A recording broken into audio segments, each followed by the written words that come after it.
तेषां जिनेन्द्रममलप्रतिमा प्रबोधम् निर्वाणमार्गममलं विबुधीन्द्रवन्द्यम् संसारसागरसमुत्तरणप्रबोधम् वक्षे समाधिशतकं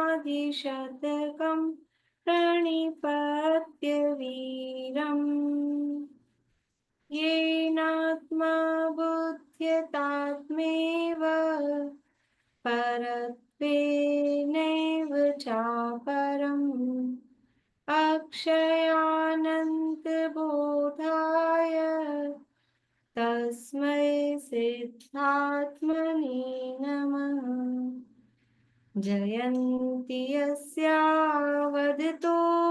भारती विभूतयस्तीर्थकृतोऽप्यनीतुः शिवाय धात्रे सुगताय विष्णवे जिनाय तस्मै सकलात्मने नमः।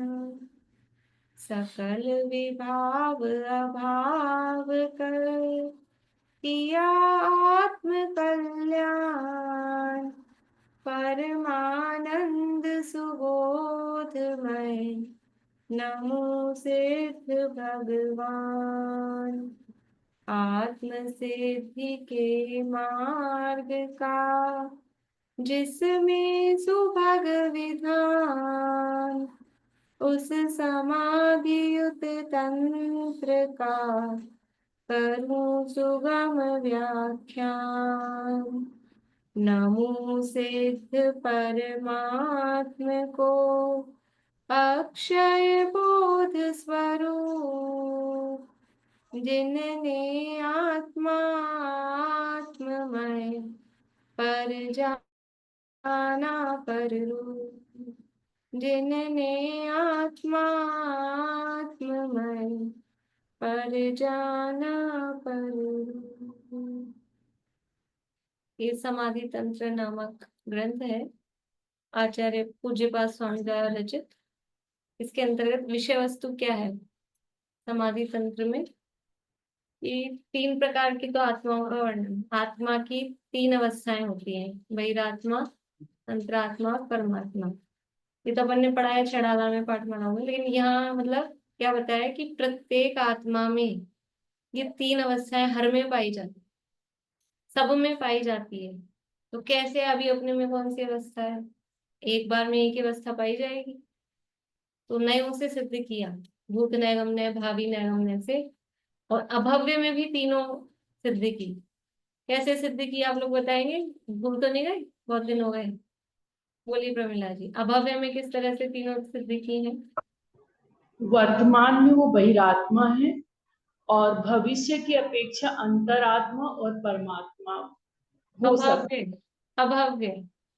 मतलब शक्ति तो होगी ना उसमें। हाँ, तो भविष्य नहीं बोलेंगे, शक्ति अपेक्षा। शक्ति अपेक्षा। शक्ति अपेक्षा भविष्य के लिए, तो भविष्य तो अपने में लगेगा, भविष्य तो भावी नैगम्य तो अपने में लगेगा। ठीक। शक्ति अपेक्षा अभव्य में भी तीनों अवस्थाएं हैं। भाई ऐसा लगता है ना, अभव्य में कहाँ है, अपने में तो चलो नया लगा लो। शक्ति मतलब प्रत्येक जो भी जीव है, तो तीनों अवस्थाएं उसमें पाई जाएगी। फिर यहाँ अंतरात्मा बनने का उपाय बताया कि स्वरूप बताया बहिरात्मा का, वो क्या मानता है। तो बहिरात्मा अपने शरीर और आत्मा को एक मानता है, दूसरों के शरीर और आत्मा को भी एक ही मानता है। स्त्री पुत्र आदि का भी तो शरीर को ही आत्मा मानता है, इसलिए शरीर का ही पोषण करता रहता है, अपने भी शरीर का, और उनका भी वही ध्यान रखता है कि इनके भी शरीर ही का बढ़िया रहे। दूसरे आत्मा का ध्यान रखता कौन है कि इनकी आत्मा का हित हो, कहाँ कौन ध्यान रखता है? तो ये बहिरात्मा दशा है। फिर अंतरात्मा बनने के लिए क्या करें? तो अंतरात्मा बनने के लिए कहा कि इंद्रिय विषयों से अपने उपयोग को हटाओ और मन वचन काया को समेटो, और बहिर्जल्प को रोको, अंतर्जल्प को रोको, और उपयोग को अपने में लगाओ। आपने पढ़ा है पहले समाधि में? पढ़ा है? अच्छा, वो आप सुनते हो इसलिए कंटिन्यू है। मैं सोच रही हूँ कि क्या। हाँ, तो अंतर्जल्प को रोकने का, बहिर्जल्प और अंतर्जल्प को रोकने का क्या उपाय बताया? बोलिए, आज थोड़ा रिवीजन भी हो रहा है अपना भी। अंतर्जल्प और बहिर्जल्प को रोकने का क्या उपाय बताया था?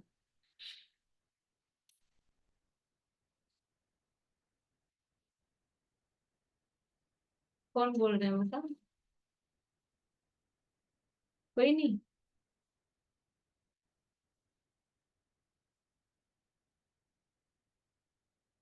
बोलिए शशि भाभी। पर पदार्थों में राग द्वेष को रोकने से। नहीं, यहाँ यहाँ एक, मतलब यहाँ बात तो वही है, लेकिन उपाय यहाँ बताया था। बोलिए। यन्मया दृश्यते रूपं तन्न जानाति सर्वथा जानन्न दृश्यते रूपं ततः केन ब्रवीम्यहम्।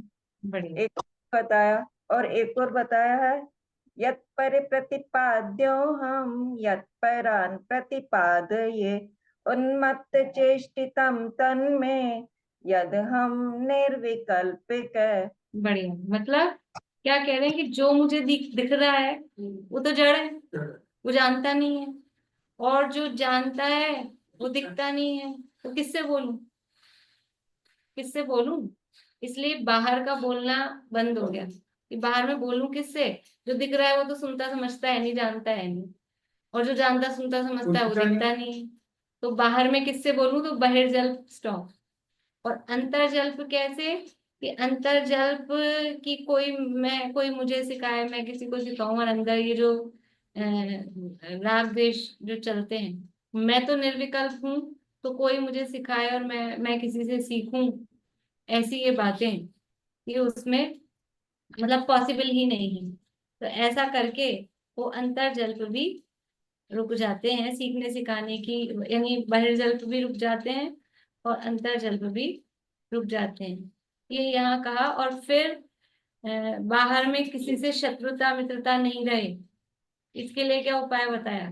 कि कौन शत्रु है कौन मित्र, कोई तो शत्रु मित्र होगा। चलो, अपना कोई शत्रु मित्र नहीं हो, दूसरे तो हमारे से शत्रुता मित्रता करेंगे।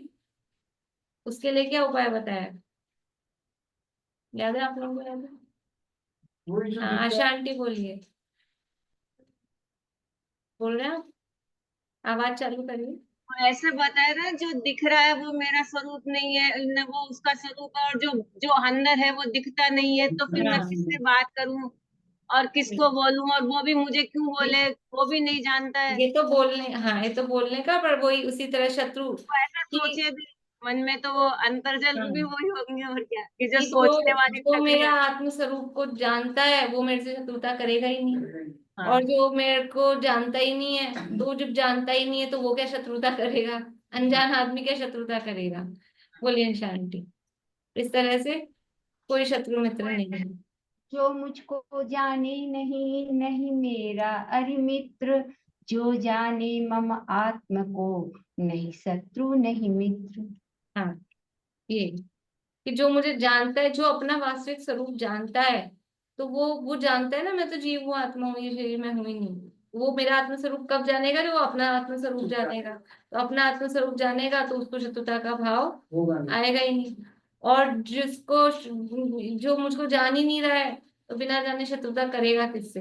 अनजान आदमी से कौन शत्रुता करता है? ऐसा करके ये यहाँ ये बात बताई, अंतरात्मा होने की विधि इस तरह से बताई। और फिर यहाँ अपनी चर्चा चल रही है कि मन में ये राग द्वेष जो उत्पन्न होते हैं, ये विक्षिप्त मन कहलाता है। और ये विक्षिप्त मन छोड़ने योग्य है, वो आत्मा का स्वरूप नहीं है। आत्मा का स्वरूप है अविक्षिप्तपना, अर्थात ये राग द्वेष आदि मन में उत्पन्न नहीं हो, ये आत्मा का स्वरूप है।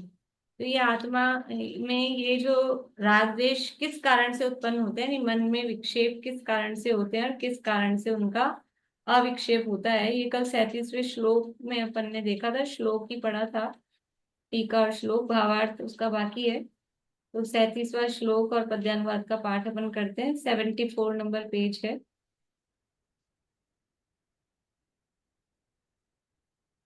अविद्याभ्यास संस्कारैः अवशं क्षिप्यते मनः तदेव ज्ञान संस्कारैः स्वतः तत्त्वेव तिष्ठते। हो संस्कार ज्ञानमय निश्चय हो मन भ्रांत ज्ञान संस्कृत मन करे स्वयं तत्व विश्रांति स्वयं तत्व विश्रांति।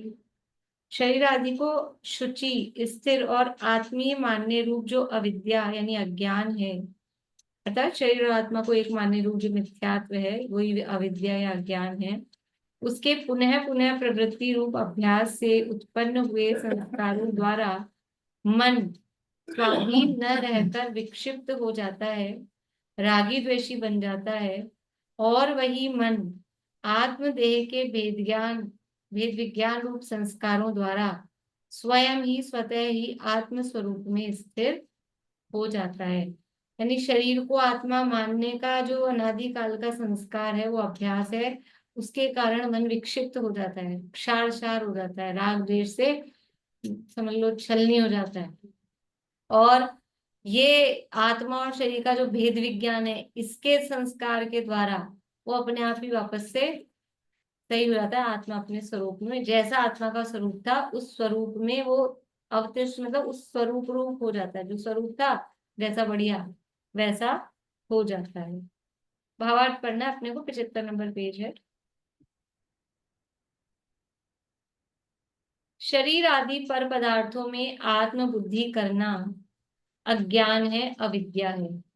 अज्ञान अविद्या अभी अपने लिए फैमिलियर शब्द है, मिथ्यात्व है, वैरात्मपना है।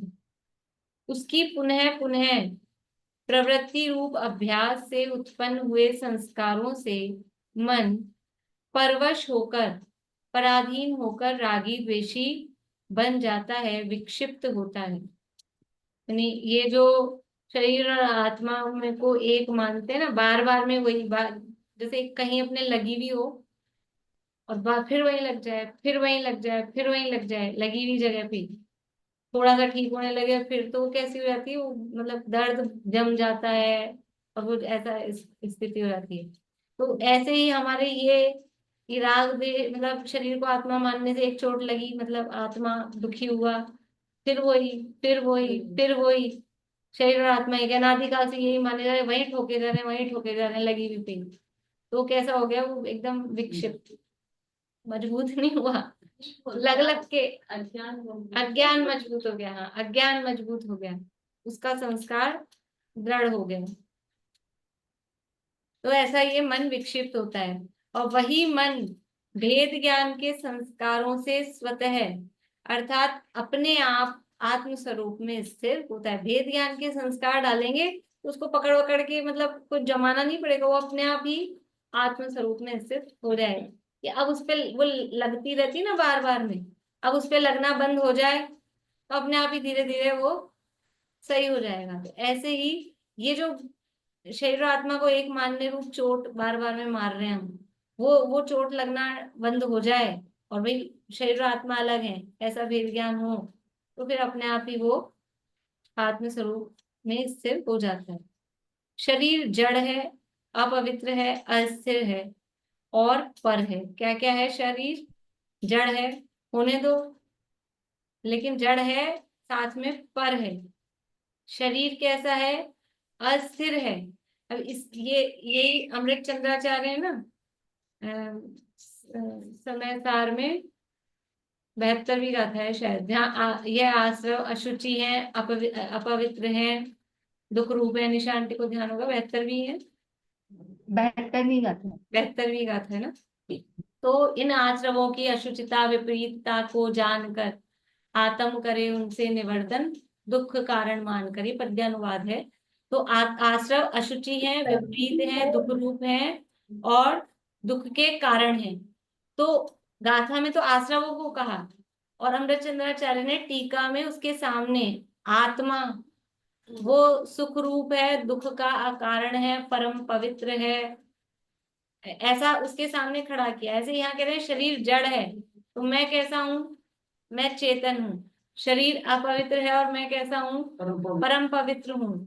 शरीर अस्थिर है और मैं कैसा हूँ, मैं नित्य स्थायी स्थिर रहने वाला हूँ। और शरीर तो पर है और मैं कैसा हूँ, मैं स्वयं हूँ, मैं अपना हूँ। तो एक तो पर है, दूसरा है ऐसा।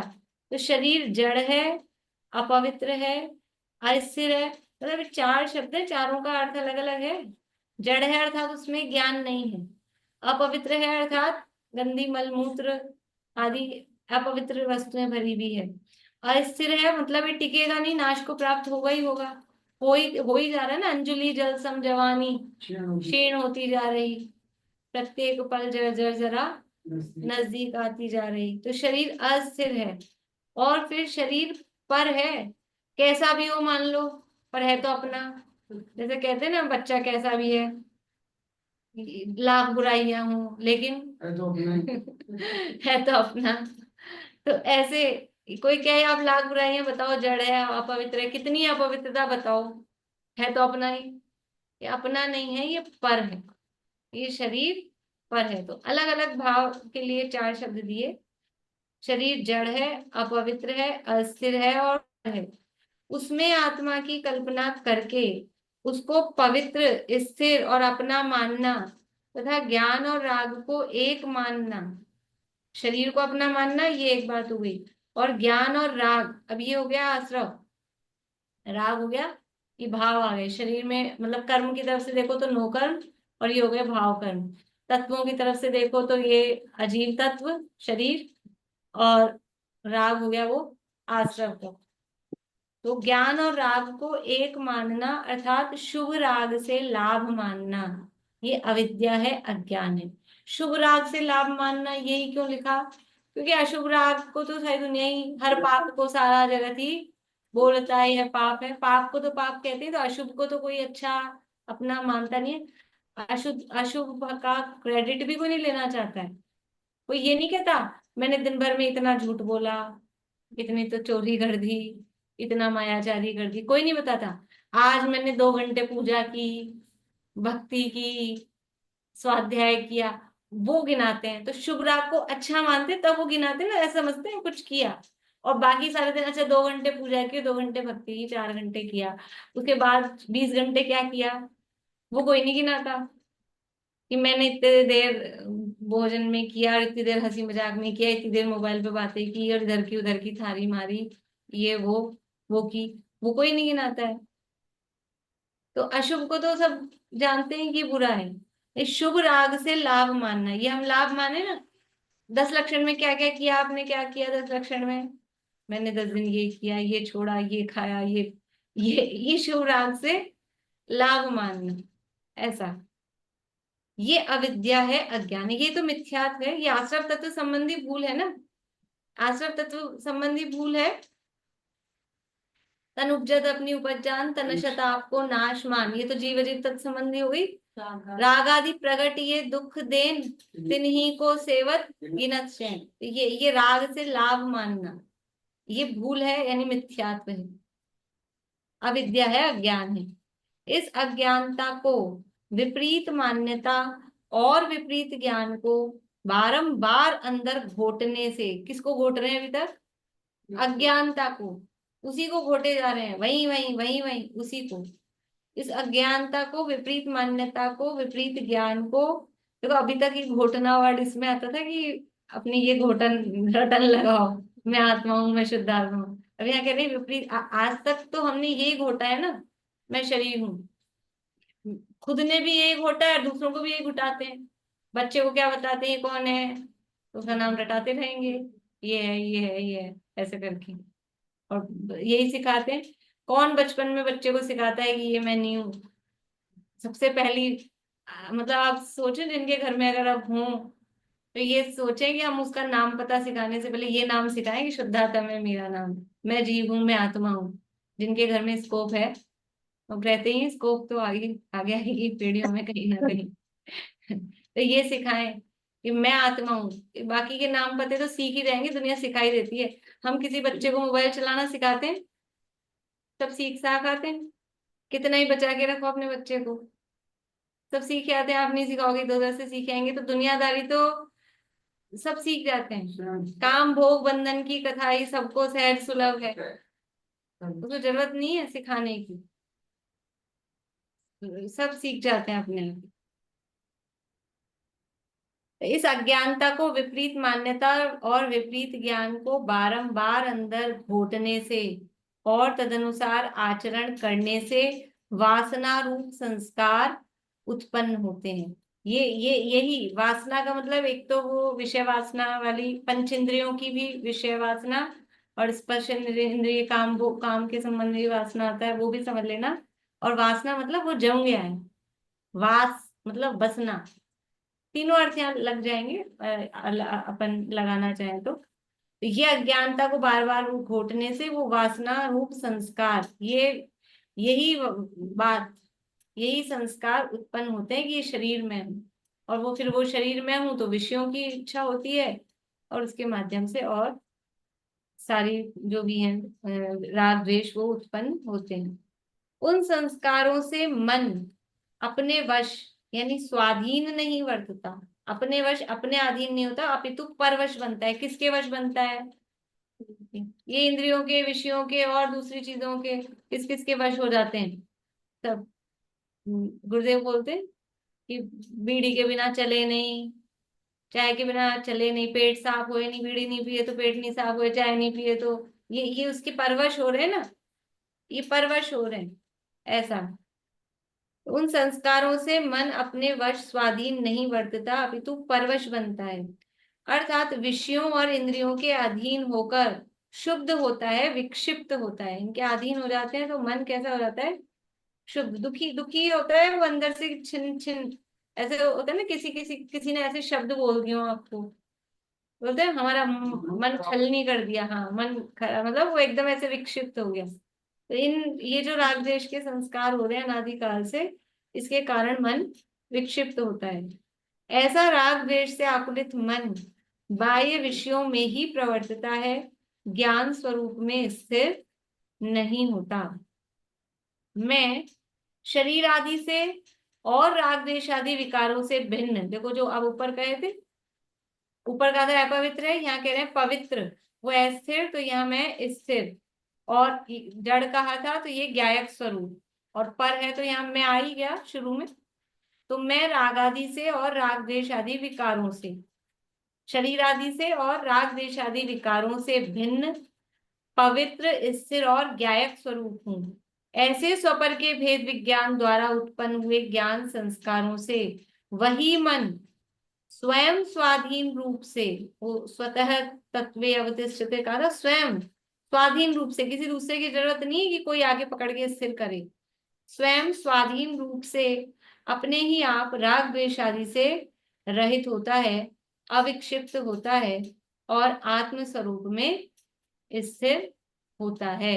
तो अपने मन को अपने में स्थिर करने का क्या उपाय है कि ज्ञान संस्कार दृढ़ किए जाएं। मैं ज्ञान स्वरूप हूँ, शरीर से भिन्न हूँ, राग से भिन्न हूँ, ऐसे ये संस्कार बारंबार, ये संस्कार अपने अंदर डलें तो वो पुराने संस्कार कमजोर पड़े। मतलब जैसे होता है ना, कोई गांठ लग जाए तो गांठ ऐसे लगी हुई है तो उसको खोलने के लिए क्या करना पड़ेगा? ऐसे ही वापस खींचेंगे कि रिवर्स साइड में उसको खोलेंगे, तो जितनी ज्यादा गांठ मजबूत है उतनी उसमें खोलने में ताकत मेहनत लगेगी। अनादि के संस्कार हैं तो अब बार बार में मेहनत करते हैं, कोशिश करते हैं, तो करते हैं तो हाँ समझ लो ऐसे हमने उसमें घुमाया है, तो अब खोलने के लिए क्या करना पड़ेगा? अब ऐसे घुमाना पड़ेगा रिवर्स साइड में। कैलेंडर होता है ना, रोल करके रख देते हैं कैलेंडर को, अब टांगना है तो फिर वो रोल तो टंगता नहीं है, फिर क्या करते हैं? रिवर्स घुमाते हैं उसको। बस ये रिवर्स घुमाना है कि अभी तक जो कर रहे थे, अबाउट टर्न, दिशा बदलनी है। दिशा बदलेंगे तो दशा अपने आप ही बदल जाएगी।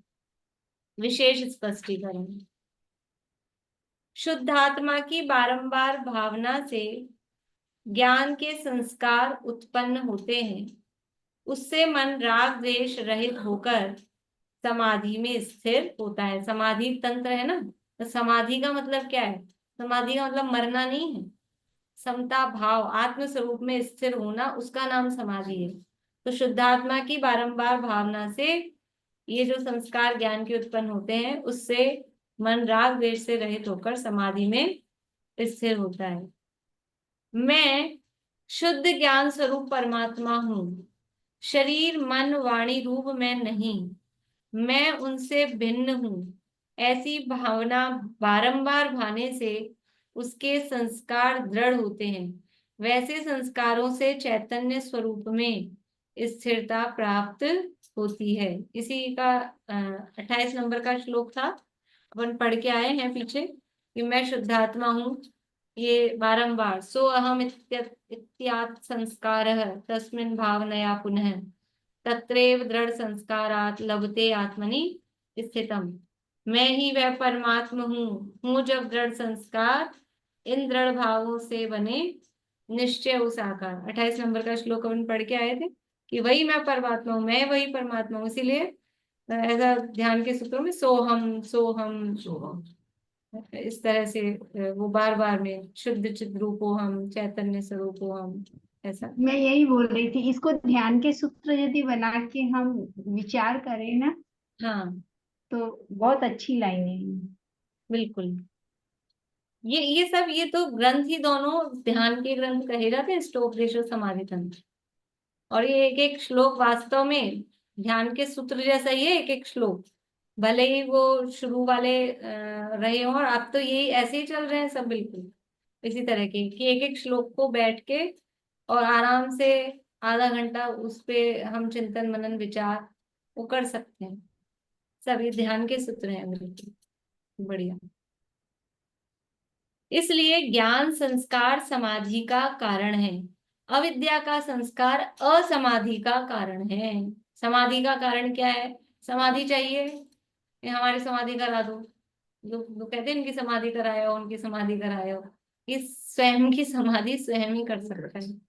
ये जो संस्कार अनादिकाल से डाल रखे हैं, इन संस्कारों को छोड़कर ज्ञान के संस्कार, हाँ दूसरा उसमें सहायक हो सकता है, निमित्त हो सकता है, होता ही है निमित्त भी, तो वो हो सकता है, लेकिन संस्कार तो स्वयं ही डलते हैं, स्वयं को ही डालने पड़ते हैं। मतलब उसमें पुरुषार्थ अंदर का तो खुद का ही होता है।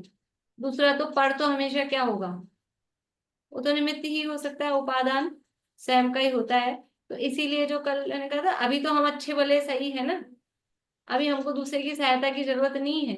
तो अपने अंदर ये ज्ञान के संस्कार इतने दृढ़ हम डाल लें कि फिर कैसी भी परिस्थिति हो, कोई निमित्त बाहर में तभी बन पाएगा। हाँ, निमित्त भी तब बनेगा, और फिर नहीं भी कोई हो तो भी अपने अंदर इतनी मजबूती, समता, शांति कि हम अपने उपयोग को भेद ज्ञान कर सके अपने से, स्वयं से। तो मामा अभी अपनी क्या तैयारी है, अपनी ऐसी स्थिति हो जाए हाथ पांव हिले नहीं, बोल नहीं पाए, और अंदर शरीर में वेदना, फिर अपन उससे कैसे, मतलब उस समय हमारे क्या भाव होंगे?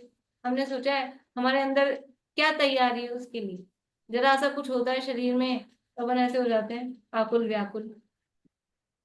तो मजबूरी में सहन करना पड़ेगा, मुंह ही बंद है, चिल्ला नहीं सकते, लेकिन अंदर तो कषाय चल सकती ना। एक मतलब ये देख के कि एक इंद्रिय आदि, वो उनमें कषाय कैसी होगी, किस तरह से हो सकती है।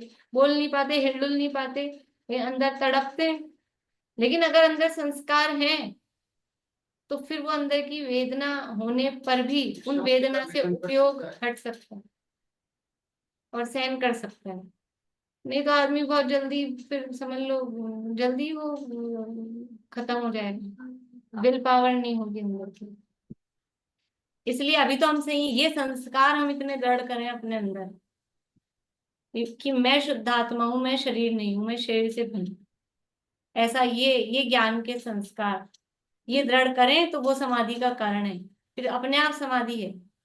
बाहर शरीर की परिस्थिति कैसी भी हो, छेदन भेदन हो रहा हो, कुछ हो रहा हो, उससे समाधि है समाधि का संबंध नहीं है। अंदर परिणाम कैसे हैं, संस्कार कौन से डले हुए हैं, तो समाधि है। और अविद्या का संस्कार लेके गए, ये मिथ्यात्व साथ में रहा, राग को उपादेय मानने की बुद्धि और शरीर को ही आत्मा को एक मानने की बुद्धि रही, और बाहर में अच्छे भले भी दिखे कि अच्छे से चले गए, तो भी क्या है, दिखने वाला का क्या है, वो असमाधि है वास्तव में।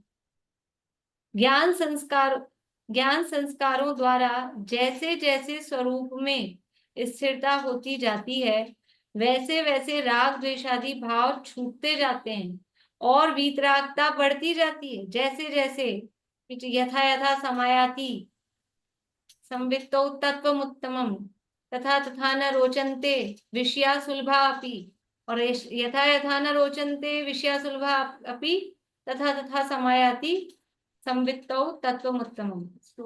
हाँ, श्लोक देश की है, दोनों श्लोक।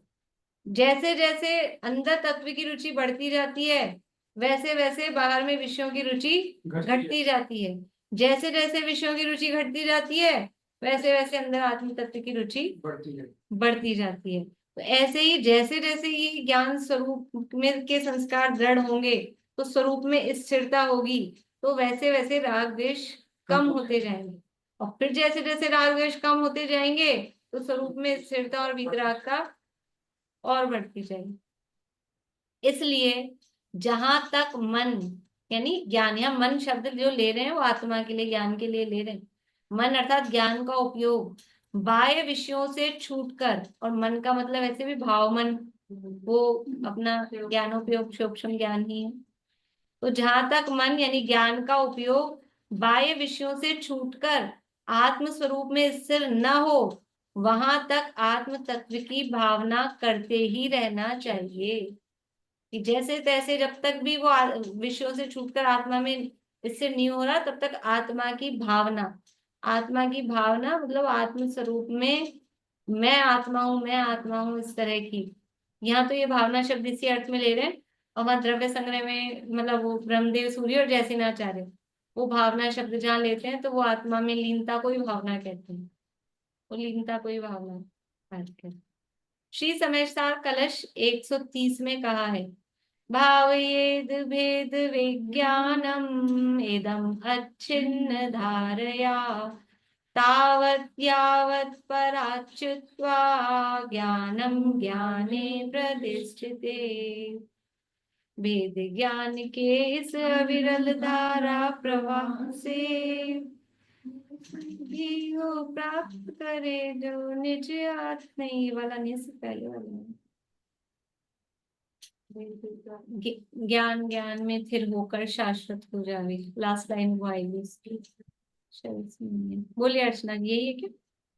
इनको याद नहीं, बोलती वो है, अरे भव्य जग भव्य भावना वेद ज्ञान की, सच्चे मन से बिन विराम के तब तक भाना, जब तक पर से हो विरक्त यह ज्ञान ज्ञान में ही फिर ना हो जाए अधिक क्या कहे ईश्वर।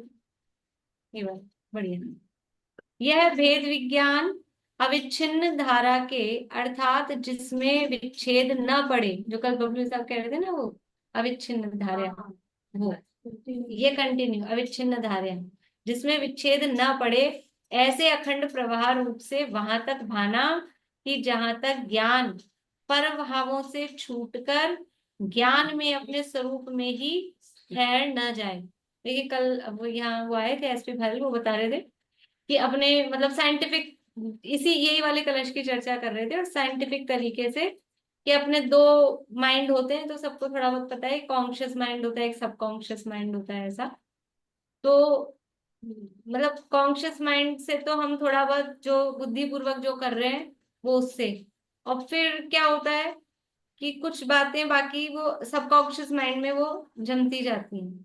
जैसे उदाहरण में कि गाड़ी चलाना हम सीखते हैं, तो गाड़ी चलाना सीखते हैं, अब कौन कौन जानते हैं पता नहीं कि साइकिल कुछ भी समझ लो, तो पहले सिखाते हैं कि इधर ऐसे स्टीयरिंग संभालो, फिर ये वाला गियर लगाओ, अब ये वाला गियर लगाओ, अब स्पीड बढ़ गई, अब एक और ये वाला गियर बदलो। साइकिल का समझ लो कि हैंडल ऐसे सीधा रखो, पैडल चलाओ, ऐसे करके। तो अभी वो कॉन्शियस माइंड में तो हमारा क्या होता है कि अब मुझे ये गियर बदलना है, अब ये देखना है, कभी मीटर देखते हैं, अच्छा स्पीड बढ़ गई है, अभी ये एक्सीलेटर दबाना है, अभी ये करना है, ऐसा। और फिर क्या होता है, आ गई गाड़ी चलाना, तो वो हमारे सबकॉन्शियस माइंड में चली जाती है। वो सबकॉन्शियस माइंड में चली गई, अब हम बातें कर रहे हैं, गाने सुन रहे हैं, भजन सुन रहे हैं, इधर गियर बदल रहा है, इधर स्टीयरिंग घूम रहा है, इधर ब्रेक लग रहा है, इधर एक्सीलेटर अपने आप होता रहता है, कब न्यूट्रल पे रखना है, कब गियर लगाना है, कब स्टार्ट करनी है, सारा काम ये हो रहा है सबकॉन्शियस माइंड में। तो ये है अविरल धारा प्रवाह, कि हम इतनी इसको जमा दें। अभी तो जो बुद्धिपूर्वक हो रहा है ना, जो मैं कहती हूँ ना, मतलब ये शब्द मैं यूज नहीं लेती, लेकिन बात वही कि अभी बुद्धिपूर्वक रटो, मैं शुद्ध आत्मा हूँ, मैं शरीर नहीं हूँ, मैं शुद्ध आत्मा हूँ, मैं शरीर नहीं हूँ, बुद्धिपूर्वक रटो। तो अभी ये हम कॉन्शियस माइंड में बुद्धिपूर्वक जैसे गाड़ी चलाना सीख रहे हैं ना बुद्धिपूर्वक, वैसे बुद्धिपूर्वक हम भेद ज्ञान सीख रहे हैं। फिर वो क्या होगा, वो सब कॉन्शियस माइंड में जम जाएगा, फिर अपने आप ही वो आएगा। हाँ, आज अपाज आप, जैसे ये निशांती बता रहे थे परसों कि वो सुबह वो सुना ध्यान में, तो वो उस समय तो वो बुद्धिपूर्वक सुन रहे थे कॉन्शियस माइंड में, और फिर क्या हुआ, वो दिन भर उस वो कोई मुंह से थोड़ी ना दिन भर आप गा रहे होंगे स्वागत है जिनराज, पर वो अंदर कुछ चल रहा है, तो वो सबकॉन्शियस माइंड में वो चलता रहता है। तो ये यहाँ यही कह रहे हैं कि ये ज्ञान वो ऐसा अपने सबकॉन्शियस माइंड में भी ये आ जाए। अभी तो हम बोलते हैं मैं आत्मा हूँ, मैं शरीर नहीं हूँ, लेकिन फिर आवाज लगाएंगे किसी को कि आत्मा उठो, तो कोई नहीं उठने वाला है। फिर नाम लगाएंगे ममता भाभी, तो तो तो अभी ये जमा हुआ है ऐसा। तो ऐसा ये जो अभी नींदों में या बेहोशी में भी आदमी को आवाज लगाते हैं ना उसके नाम से, क्योंकि वो जमा हुआ है ये मैं हूँ। ऐसा ये जम जाए कि कोई मतलब कैसी भी स्थिति हो अपने को ये मैं शुद्ध आत्मा हूँ, ऐसा। तो इस तरह से ये अविरल धारा। अब बाहर में कुछ भी अभी अपन रोटी बनाते हैं, मुझे ये छोड़ दो गाड़ी वाड़ी, लेकिन अपन चाय बना रहे हैं, रोटी बना रहे हैं, ये कितना अपना जम गया है कि क्या ऑटोमेटिक क्या काम करना है अपने को होता रहता है, उसमें ज्यादा कुछ नहीं है। पूजन पाठ जो रटी रटाई है, सुबह से जाते ही जो बोलना है वो पाठ ऑटोमेटिक टेप रिकॉर्ड की जैसे चालू हो जाते हैं कुछ भी हो रहा है वो चलता रहता है। तो ऐसा ये सबकॉन्शियस माइंड में ये जम जाए अपने कि मैं शुद्ध आत्मा हूँ। बोलिए अर्चना जी। हाँ, मैं ये कह रही थी, ये जो स्थिति आप बोल रही है ना, किसी और ने बोली, इसको आप ग्रुप पे डाल दीजिएगा। ये स्वागत है जिनराज जो अभी आप बोली ये ना। स्तुति नहीं है, ये तो जो वो अभिषेक पाठ है, आपको मिल जाएगा, जिनेंद्र अर्चना में होगा, अभिषेक पाठ की लाइन है। अच्छा, ठीक है, जिनेंद्र अर्चना में देख लो। जिनेंद्र अर्चना में शुरू में ही अभिषेक पाठ है, अभय जी वाला है। अच्छा, अभय जी वाला जो अभिषेक पाठ है उसमें है ये।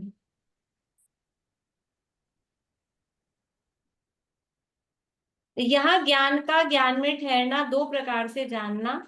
अभी ज्ञान ज्ञान में जो ठहर रहा है, एक तो मिथ्यात्व का अभाव होकर सम्यक ज्ञान हो जाए, ये ज्ञान का ज्ञान में ठहरना हो, और फिर से मिथ्यात्व ना आए, मतलब शायद सम्यक तो हो जाए, तो ये ज्ञान ज्ञान में ही ठहरा कहलाता है।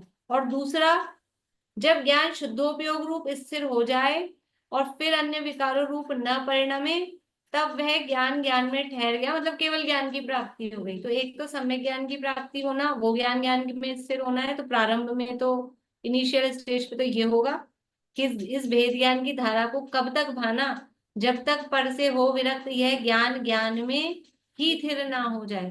ये पर से छूटकर ज्ञान ज्ञान में स्थिर ना हो जाए, तो सम्यक ज्ञान प्रकट ना हो जाए।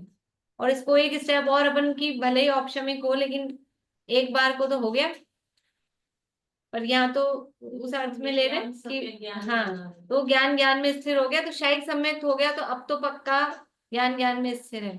और दूसरा कि ज्ञान ज्ञान में अभी भले ही स्थिर है, लेकिन बाहर में राग द्वेष थोड़े बहुत तो चल ही रहे हैं, तीन कषाय जन्य, तो वो उसका भी अभाव होकर और केवल ज्ञान की प्राप्ति हो जाए पूर्ण रूप से शुद्धोपयोग, या कहो सात्विक गुण स्थान के ऊपर की दशा अप्रतिपाती वाली जो नीचे आए नहीं, तो वो ज्ञान ज्ञान में ठहर गया कहलाता है। जहां तक दोनों प्रकार से ज्ञान ज्ञान में न ठहर जाए वहां तक भेद ज्ञान की भावना करना। इस श्लोक में स्वतः शब्द यह अर्थ सूचित करता है कि जीव स्वयं अपने सम्यक पुरुषार्थ से अपने स्वरूप में स्थिर होता है, अन्य किसी कारण से नहीं। मतलब कोई दूसरा कर देगा, किसी की कृपा होगी, कोई महाराज करा देंगे, कोई भगवान करा देंगे, या कोई व्यक्ति करा देगा, वो कोई। और इससे ये भी समझ में आ रहा है कि जब स्वयं स्वतः ज्ञान में स्थिर होता है तो स्वयं स्वतः ही ज्ञान में अभी जमा हुआ नहीं है, खुद ही कोई दूसरा हमको ये जो अविद्या के संस्कार हैं किसी दूसरे ने दिए हैं, किसी और की गलती है, किसी के कारण से, ऐसा नहीं है। स्वयं की भूल से ही ये अविद्या के संस्कार पड़े हैं, और स्वयं अपनी भूल सुधार कर ज्ञान के संस्कार डालेगा तो स्वयं ही स्वतः ही समाधि रूप ज्ञान में स्थिर हो जाएगा। इस प्रकार से हम भी अपने ये ज्ञान के संस्कार दृढ़ करें की भावना से अभी यही पूरा करते हैं। जिनवाणी बोलिए सुनीता आंटी। जिनवाणी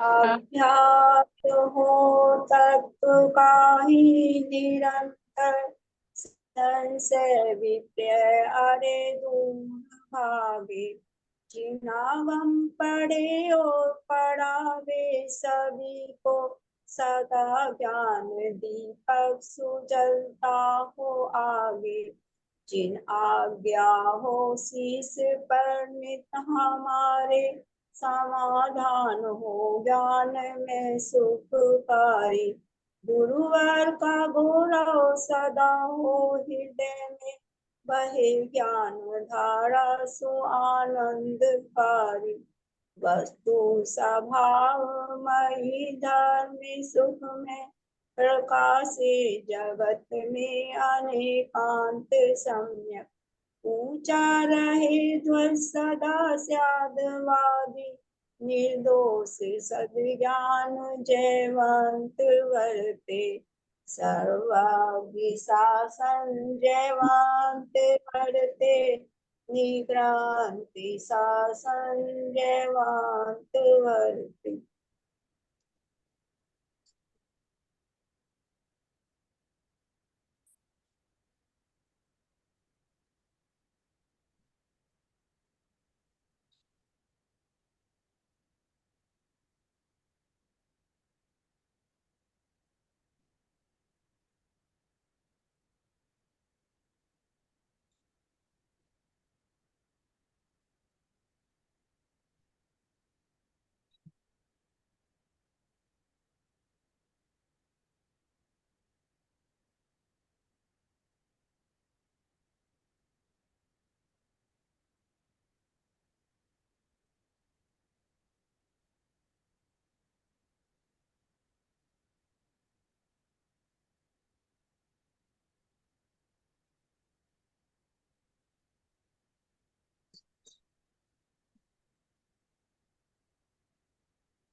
फिर वो तो आज था हमारे जिनवाणी में।